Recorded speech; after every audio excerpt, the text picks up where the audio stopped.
भी पहुंच नहीं सकते।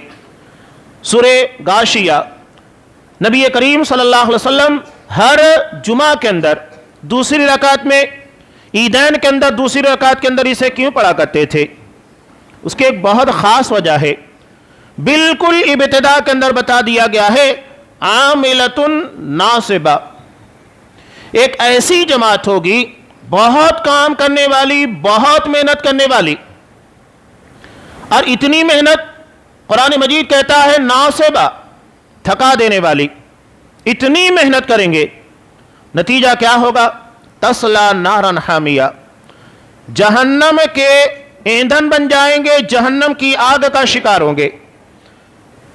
अभी अफसोस की बात नहीं तो और क्या है, थका देने वाली मेहनत करने के बाद जन्नत हाथ नहीं आए और नतीजे में आपको जहन्नम का शिकार बना दिया जाए, ये तो बहुत अफसोस की बात है। क्यों? कुरान मजीद ने इस चीज़ को बयान किया। ये नतीजा क्यों है कि इतनी मेहनत करने के बाद अपने आप को सही मंजिल, सही मकाम तक नहीं पहुंचा सके। उसकी वजह सूरह कहफ हर जुमा को तिलावत करने का हुक्म दिया गया है।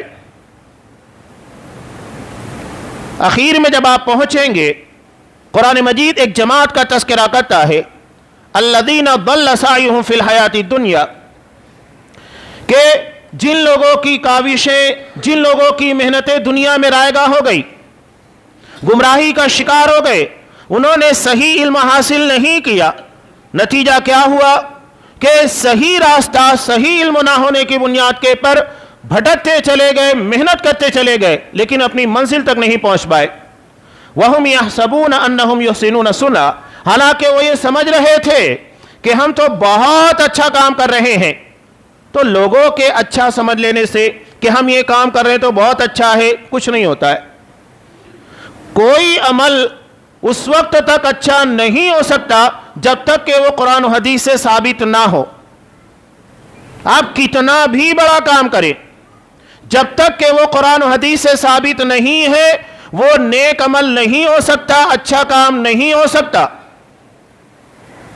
कोई कितनी बड़ी मुहिम चलाए, कितने बड़े कारनामे अंजाम दे, जब तक कि उसकी दलील कुरान और हदीस से मौजूद नहीं है, हम उसे कारनामा नहीं कहेंगे, हम उसे अमल से ताबीर नहीं करेंगे। बड़ी बड़ी जमातें गुमराही का शिकार की हुई, बुनियादी वजह यह है कि उनका इल्म सही नहीं था। उन्होंने अपने मामलात और अपने अमल के लिए कुरान और हदीस को दलील नहीं बनाया, गुमराही का शिकार हो गए। हालांकि वो ये समझ रहे हैं कि हम बहुत अच्छा काम कर रहे हैं।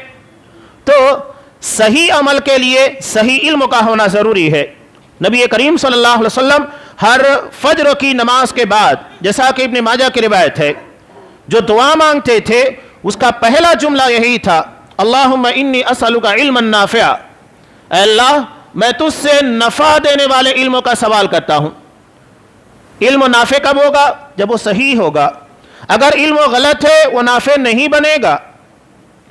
आप एक इबादत के पर अमल कर रहे हैं, जबकि वो इबादत ना तो कुरान से साबित है ना हदीस से साबित है, नतीजा क्या होगा? इल्म सही नहीं होने की वजह से वो आपके लिए नाफे नहीं है। जितना करोगे उतना गुमराह होगे। जैसा कि बिदती हजरात मुशरिकीन इन सारी चीज़ों पर अमल कर रहे हैं, बहुत सारी बिदतें अंजाम दी जा रही हैं, चाहे वो शब मेराज के नाम पर कहिए, शब बरत के नाम के पर कहिए और देकर मौके के पर। इल्म सही ना होने की वजह से अमल गलत हो जाता है। तो आप सल्लल्लाहु अलैहि वसल्लम ने कहा, अल्लाह से इल्म नाफे, नफ़ा देने वाले इल्म का सवाल करो। इल्म अगर नाफे नहीं होगा तो नतीजा ये निकलेगा कि अमल रहेगा और बेमाना हो जाएगा। तो सही इल्म सही अमल की तरफ हमें लेकर जाता है। तो ये बुनियादी चीज़ है। कोई भी अमल आप कर रहे हैं तो उसके लिए इल्म का सही होना ज़रूरी है, दलील का सही होना ज़रूरी है। अब इसका